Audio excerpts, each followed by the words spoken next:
కావు. కొన్ని సీరియల్స్ కేవలం సీరియల్స్ కావు. మన జీవితంలో ప్రతిరోజూ మనతో పాటు ప్రయాణించే ఒక అందమైన జ్ఞాపకంగా మారిపోతాయి. అలాంటి ఒక అద్భుతమైన ప్రయాణమే మనసంతా నువ్వే. 2022 జనవరి 19 రాత్రి ఉదయం 8:30 గంటలకు మొదలైన ఈ ప్రయాణం 2026 ఆగస్ట్ 29తో ముగియబోతోంది. దాదాపు 4.5 మనతో కలిసి నవ్వుతూ, ఏడుస్తూ, ఎన్నో మలుపులు తిరుగుతూ వచ్చిన ఈ కథ ఇప్పుడు చివరి అడుగులు వేస్తోంది. ఈ ప్రయాణాన్ని ఇంత ప్రత్యేకంగా మార్చింది కేవలం కథ కాదు. ఈ కథలోని ప్రతి పాత్ర. అందులో మొదటగా చెప్పుకోవాల్సిన జంట యశ్ మరియు సింధు. భార్యాభర్తలుగా వారి ప్రయాణం, వారి మధ్య ఉన్న ప్రేమ, అనుబంధం, ఎన్నో సవాళ్లు ఈ కథకు ఒక ప్రత్యేకమైన అందాన్ని తీసుకొచ్చాయి. వారి జీవితంలోకి వచ్చిన ఆ ఇద్దరు చిన్నారులు, రిషి మరియు శశి. కవల పిల్లలుగా వారి అల్లరి, ప్రేమ, అమాయకత్వం ఈ కుటుంబానికి మరింత అందాన్ని తీసుకొచ్చాయి. యశ్కి తల్లిదండ్రులుగా చంద్ర, దాము.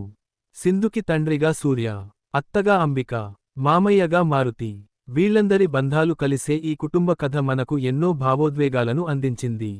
అలాగే యశ్ అన్నయ్య తేజ, అతని జీవితంలో వచ్చిన సంధ్య. వారి కథ కూడా ఈ ప్రయాణంలో ఒక ముఖ్యమైన భాగంగా నిలిచిపోయింది.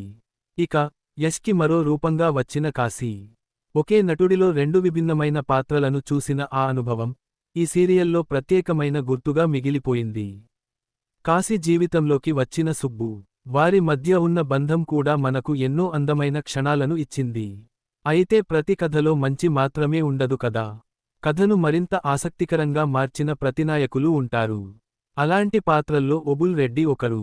అతని వల్ల వచ్చిన సమస్యలు, కథలో తీసుకొచ్చిన మలుపులు ఎన్నో ఉత్కంఠభరితమైన క్షణాలను అందించాయి. అలాగే మధు, తేజ జీవితంలోకి వచ్చిన రెండో భార్యగా, ఒక ప్రతినాయక పాత్రగా కథలో తనదైన ముద్ర వేసింది. ఇవే కాదు, ఇంకా ఎన్నో పాత్రలు, ఎన్నో బంధాలు, ఎన్నో కథలు, ఎన్నో నవ్వులు, ఎన్నో కన్నీళ్లు. వీటన్నింటినీ కలిపితేనే మనసంతా నువ్వే.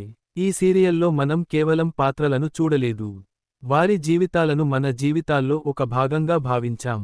యశ్, సింధు ప్రేమను చూశాం. రిషి, శశి అల్లరిని ఆస్వాదించాం. చంద్ర, దాము కుటుంబ అనుబంధాన్ని చూశాం. సూర్య, అంబిక, మారుతి వంటి పాత్రలతో ఎన్నో భావోద్వేగాలను అనుభవించాం. కాశీ వచ్చినప్పుడు ఆశ్చర్యపోయాం. సుబ్బుతో అతని కథను ఆస్వాదించాం. ఓబుల్ రెడ్డి, మధు లాంటి పాత్రలపై కోపం తెచ్చుకున్నాం. అలా మనం ఈ కథను కేవలం చూడలేదు, మనసుతో జీవించాం. 2022 జనవరి 19న మొదలైన ఈ ప్రయాణం రోజులు, నెలలు, సంవత్సరాలు దాటి ఇప్పుడు 2026 ఆగస్ట్ 29కి చేరుకుంది. ప్రతి అందమైన కథకు ఒక ముగింపు ఉంటుంది. కానీ ఒక సీరియల్ ముగిసిందంటే దానితో పాటు మన జ్ఞాపకాలు కూడా ముగిసిపోవు. ఇకపై యశ్, సింధులను ప్రతిరోజూ కొత్త ఎపిసోడ్లో చూడకపోవచ్చు. రిషి, శశి అల్లరిని ప్రతిరోజూ చూడకపోవచ్చు.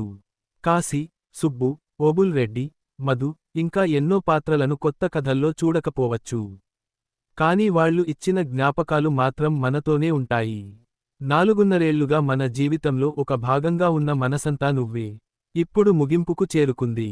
2022 జనవరి 19 ఒక అందమైన ఆరంభం. 2026 ఆగస్ట్ 29 ఒక భావోద్వేగమైన ముగింపు. కానీ ఈ రెండింటి మధ్య సాగిన ఈ 4.5 ప్రయాణం మాత్రం ఎప్పటికీ మనసంతా నువ్వే.